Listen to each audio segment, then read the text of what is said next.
तो ये spacer fuel pump का, ठीक है। ये ओरिंग है इसका,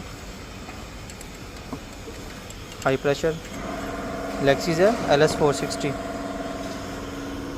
ओरिंग नया लगा रहे हैं, ठीक है, ऑयल लीकेज की वजह से। आप पार्ट नंबर चेक कर लें इसका, ठीक हो गया। चेक कर लें आप, जिसमें आपको एक स्पेसर फ्यूल पंप और साथ में गैस किट इसकी, ठीक है। ये आप चेक करें। इस साइड की फिटिंग हो गई, अभी उधर का फिटिंग होना है इसमें।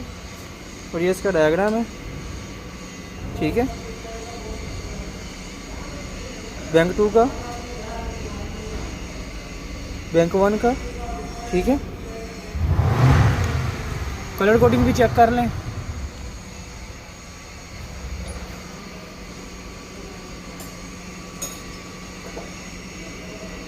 रेड का और FP प्लस और FP माइनस है यहाँ पे, रेड और ग्रीन वायर,